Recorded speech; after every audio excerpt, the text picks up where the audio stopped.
زیتون کا تیل کھولا دیا گیا بالکل، اور لائن سے وہ تینوں دیگیں رکھی ہوئی ہیں، اور یہ رومی بادشاہ کہتا ہے کہ ایک ایک کر کے ان تینوں بھائیوں کو اس کے اندر ڈال دو۔ تینوں بھائیوں نے پھر کہا بھی کہ ایک صورت ہے بچنے کی، کہ تم مجمع کے سامنے یہ کہو کہ میں نے دین عیسائیت کو قبول کر لیا، دین اسلام کو چھوڑ دیا۔ ان تینوں بھائیوں کی قربانی دیکھے آوازیں بلند کہنے لگے کہ اگر تو ہمیں مارنا چاہتا ہے تو مار دے، لیکن دین اسلام ہم چھوڑ نہیں سکتے، ہم شہادت کو گلے لگا لیں گے لیکن مرنا ہم پسند نہیں کریں، مطلب دین چھوڑنا پسند نہیں کریں۔ تو پھر کیا ہوا، بڑے بھائی کو اس نے کھولتے ہوئے دیگ کے اندر ڈال دیا۔ اب جو چھوٹے دو بھائی تھے نا، وہ دیکھ کر ڈر گئے، وہ یہ سمجھ رہے تھے کہ جب پہلے کو ہم ایسا کریں گے تو دوسرے دونوں بھائی جو ہے وہ اپنا دین چھوڑ جائیں گے۔ دونوں بھائی جو ہے وہ اس بات پہ لڑنے لگے کہ پہلے مجھے جو ہے وہ تم داخل کر دو، کہ میں اپنے چھوٹے بھائی کو جلتا ہوا نہیں دیکھ سکتا، پہلے تم مجھے ڈال دو پھر بڑے بھائی کو ڈال دینا۔ کہتے ہیں کہ وہ شہادت کا جذبہ دیکھ کر منجھلے بھائی کو ڈالا گیا، وہ بھی شہید ہو گیا۔ اب تیسرا بھائی اس انتظار میں ہے کہ مجھے بھی ڈال دو۔ کہتے ہیں کہ وہاں کا ایک وزیر کھڑا ہوا رومیوں کا، عیسائی، کہنے لگا حضور اگر یہ تیسرا بھی چلا گیا نا تو انہی کی شکست ہو جائے گی، آپ کی جو ہے وہ ہار ہو جائے گی، آپ ایسا کرو کہ اس کو میرے حوالے کر دو، میں اس کو کسی طرح لالچ دے کر اس کو دین سے پھرا دوں گا۔ کہتے ہیں کہ بادشاہ نے کہا کہ چلو تمہیں کچھ دن کے لیے مہلت دیتا ہوں۔ اب وہ چھوٹے بھائی کو لے کر یہ وزیر اپنے گھر گیا، اور وزیر کی جو بیٹی تھی وہ اتنی خوبصورت تھی کہ لوگ پورا شہر اس کے اوپر مرتا تھا۔ اس نے یہ کیا کہ ایک بند کمرے کے اندر اس چھوٹے مجاہد کو، سب سے چھوٹے بھائی کو، اس کو جو ہے وہ کمرے کے اندر بند کر دیا اور اپنی بیٹی کو اس کے حوالے کر دیا۔ بیٹی کہنے لگی فکر نہ کرے، اس کو میں اپنے دام میں ایسا پھنساؤں گی کہ یہ اپنا مذہب بھی چھوڑے گا اور گناہ بھی کر لے گا۔ کہتے ہیں اس مجاہد نے یہ کیا کہ مسلح بچھا کر کھڑا ہو گیا اور ساری رات کھڑے ہو کے نماز پڑھتا رہا، ایک مرتبہ بھی پلٹ کے دیکھا ہی نہیں اس نے۔ تو اس کی بیٹی صبح مایوسی کے ساتھ کہنے لگی کہ ابا جان آج رات میرے خیال سے ان کی کوئی عبادت کی رات تھی، کہ اس رات کو اس نے خوب عبادت کی ہے، بس آپ مجھے کچھ دن اور دیں۔ تو اس نے کہا کہ تمہیں 40 دن کی جو ہے وہ مہلت ہے۔ کہتے ہیں ہر رات یہی ہوتا کہ وہ مجاہد جو ہے وہ مسلح بچھاتا اور کھڑا ہو جاتا اور جو ہے وہ نمازیں شروع کر دیتا۔ تو 40ویں دن حال یہ ہوا کہ وہ لڑکی اس مجاہد سے کہنے لگی کہ آخر معاملہ کیا ہے کہ تو مجھے آنکھ اٹھا کے دیکھتا کیوں نہیں ہے؟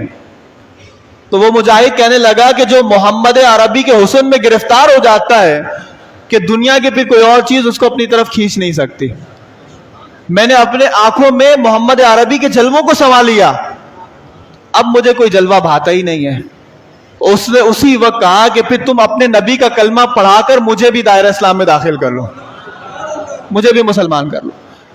اس مجاہد نے پھر کلمہ پڑھایا اور اس کو مسلمان کر لیا۔ پھر اسی لڑکی نے 2 گھوڑے کا بندوبست کیا اور کہا کہ آج ہی رات ہم یہاں سے چل جاتے ہیں کہ کہیں ایسا نہ ہو کہ میرے باپ کو یہ بات پتہ چلے اور وہ پھر ہمیں گرفتار کروا لے۔ تو کہتے ہیں کہ یہ دونوں گھوڑے لے کر جو روانہ ہو گئے، جنگل میں جا رہے تھے، تھک کے کہیں بیٹھے تو پیچھے سے ٹاپوں کی آواز آئی، گھوڑوں کی آواز آئی۔ اب یہ مجاہد کہتا ہے کہ بس لگتا ہے کہ رومی آ گئے پیچھے ہمارے۔ تو جب انہوں نے پیچھے مڑ کے دیکھا تو ایک پورا قافلہ آیا، اور اس قافلے کے جو 2 سردار تھے نا وہ بڑے نورانی چہرے والے تھے۔ جب قریب پہنچے تو وہ دونوں کے دونوں اسی کے بڑے بھائی تھے، اسی کے دونوں بڑے بھائی تھے۔ تو جب یہ دیکھا، اس نے دیکھتے ساتھ ہی کہا کہ بھائی جان آپ زندہ ہیں؟ میں نے تو اپنی آنکھوں سے دیکھا تھا کہ کھولتے ہوئے تیل کے اندر آپ کو ڈال دیا گیا تھا۔ ان بھائیوں نے کہا کہ وہ صرف تمہارے نگاہوں کے سامنے ایک ڈالنا ہی تھا کہ جیسے ہی ہم داخل کیے گئے اللہ نے جنت کی نہروں میں سے ہمیں نکال دیا، ہم جنت کی نہروں سے نکلے اور اللہ نے ہمیں جنت عطا فرما دی۔ بس وہ تمہاری نگاہوں کے سامنے یہ ایسا تھا اور اللہ نے ہمیں یہ مرتبہ عطا فرمایا۔ تو فرمایا کہ بھائی جان تو پھر آپ جنت میں یہاں؟ فرمایا کہ رب ذوالجلال نے مجھے حکم دیا کہ ہم یہ فرشتوں کی جماعت لے کر اسی لیے آئے تاکہ تمہارا نکاح پڑھا دیں اس لڑکی کے ساتھ۔ تو وہ نکاح پڑھا کر یہ دونوں کے دونوں روانہ ہو گئے، یہ اپنی راہ لے کے نکل گئے۔ تو یہ جو آزمائشیں آتی ہیں اور یہ جو شہادتیں ہوتی ہیں، انسان یہ اپنے نگاہوں کے سامنے یہ دیکھ رہا ہوتا ہے کہ شہید کے ساتھ تو بڑا غلط ہو گیا۔ غلط نہیں ہوا، یہ خاص وہ لوگ تھے کہ جن کو اللہ نے انتخاب فرمایا اور جس کو اللہ نے ہمیشہ کی زندگی عطا فرما دی. اب دنیا نے تو مرنا ہی مرنا ہے. لوگوں نے, دنیا میں کون ایسا تھا کہ جو بچا؟ بڑے سے بڑے بادشاہ آئے, سلاطین آئے, سب گئے اور سب بستر پہ گئے. خاص وہ لوگ تھے کہ جو میدان کے اندر شہید ہو گئے. اور لوگوں نے خواہشیں بھی کی, تمنا بھی کی, دعائیں بھی کی, لیکن اللہ نے جس کو پسند فرمایا نا, اللہ نے انہی کو شہادت کا رتبہ عطا فرما دی. چاہے وہ قیام پاکستان کے وقت ہو, چاہے وہ اسلامی تاریخ کے اندر ہو, جو شہید ہوئے وہ بڑا مرتبہ پا گئے. اب جن پر اللہ نے اتنا مرتبہ دے دیا, اب انسان اگر اس کے اوپر ہائے ہائے کرے, اس کے اوپر افسوس کرے, اس کے اوپر ماتم کرے, تو ماتم پھر ان لوگوں پہ کرنا چاہیے کہ اللہ نے اتنا بڑا مرتبہ اور مقام عطا فرمایا اور آپ اس کے اوپر روتے ہیں. جشن کی بات نہیں بلکہ شکر کی بات ہے کہ اللہ نے ان مسلمانوں کے اندر ایسے ایسے جانباز پیدا کیے کہ جنہوں نے اپنے دین کی خاطر ایسی جانبازی کا مظاہرہ فرمایا. کہتے ہیں کہ یہاں تو معاملہ شہیدوں کا ہے. 1933 کے اندر ایک واقعہ ایسا ہوا کہ یہ جو مفتی اعظم تھے عراق کے, شاہ فیصل, تو شاہ فیصل کے خواب کے اندر حضرت حذیفہ بن الیمان آئے اور انہوں نے اپنا تعارف خود کرایا کہ میں صحابی رسول حذیفہ بن یمان ہوں, اور ہماری جو قبریں ہیں اس قبر کے اندر پانی جو ہے وہ داخل ہو رہا ہے. تو شاہ فیصل سے کہا کہ تم صبح سویرے ہماری قبروں کو کھولو اور مجھے کسی اور جگہ پر دفن کر دو. اب شاہ فیصل جب صبح اٹھا تو حکومت کے معاملات کے اندر وہ اتنا مشغول ہو گیا کہ اس کو یاد ہی نہیں رہا کہ رات اس کو خواب میں کوئی حکم دیا گیا. 3 دن ایسی خواب آیا, بھولتا گیا. تیسرے دن یہی حضرت حذیفہ بن الیمان گئے مفتی اعظم, جو اس وقت عراق کے جو مفتی اعظم تھے, ان کے خواب میں, اور ڈانٹ کر کہا کہ 3 دن سے میں شاہ فیصل کو یہ کہہ رہا ہوں کہ ہماری قبر کے اندر پانی داخل ہو رہا ہے, نمی داخل ہو رہی ہے, تم ہمیں یہاں سے کہیں اور منتقل کرو. وہ سنتا ہی نہیں ہے, آپ جائیں اس کے پاس. اب جو یہ مفتی اعظم گئے نا شاہ فیصل کے پاس اور یہ خواب بیان کیا, تو اس نے اپنے سر کو پکڑ کے آ کہ ہائے افسوس کہ 3 دن سے مسلسل مجھے بھی یہی خواب آتا ہے لیکن میں بھول جاتا ہوں. تو مفتی اعظم نے فتویٰ دیا کہ آپ ان دونوں کی جو ہے وہ نعش کو کہیں اور پہ منتقل کر دیں. کہتے ہیں کہ وہ انہوں نے فتویٰ لینے کے بعد, اب ایک عام آدمی کی اگر تدفین کا معاملہ ہو تو کتنے لوگ اکٹھے ہو جاتے ہیں, تو 2 صحابی رسول کی تدفین کا معاملہ تھا, تو سارے ملک کے سربراہان جو تھے نا, بڑے بڑے وزراء, وہ کہتے تھے کہ ہمیں بھی یہ سعادت ملنی چاہیے, ہم بھی آنا چاہتے ہیں. اور حج کا بھی موسم تھا, ذی الحجہ کا مہینہ تھا, تو سارے بڑے بڑے لوگ خانہ کعبہ میں تھے. تو اس نے پھر ٹائم کو تھوڑا سا بڑھا دیا.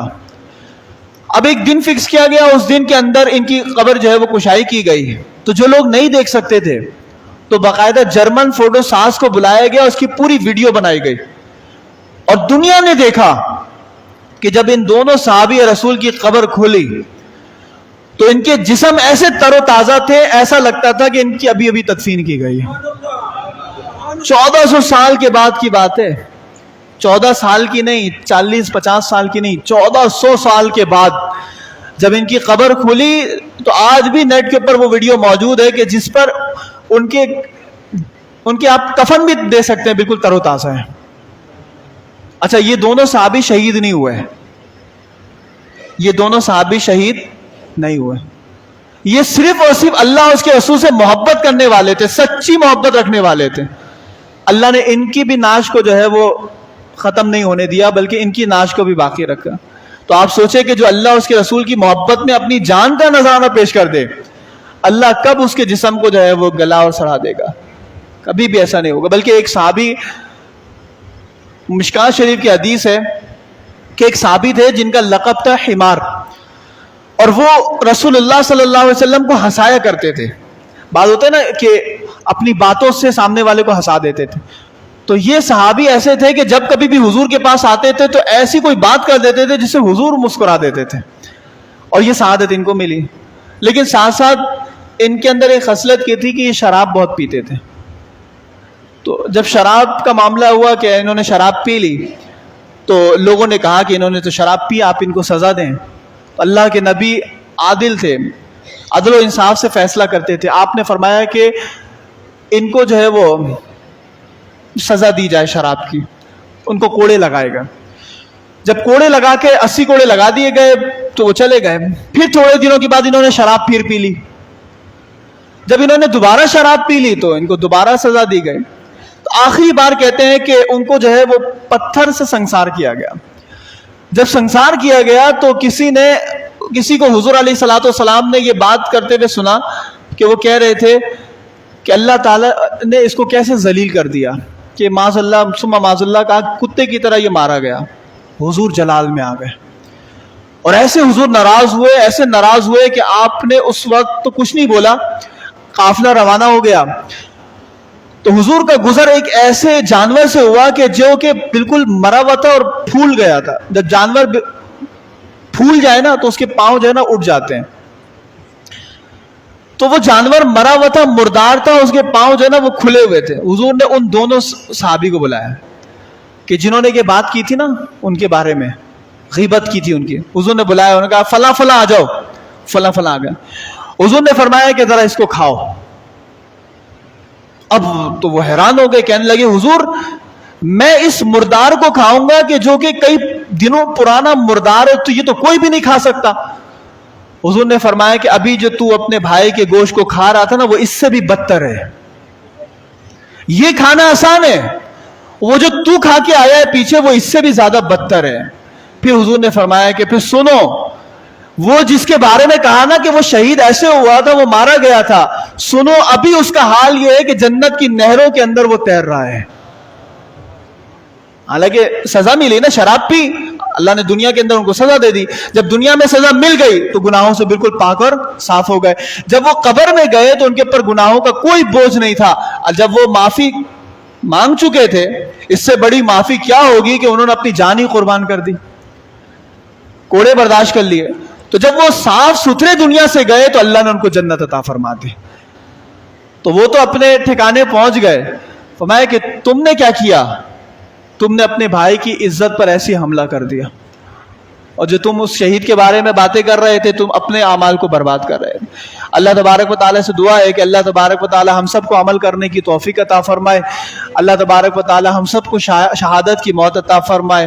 وما علینا الا البلاغ المبین. سنت ادا کر لیں.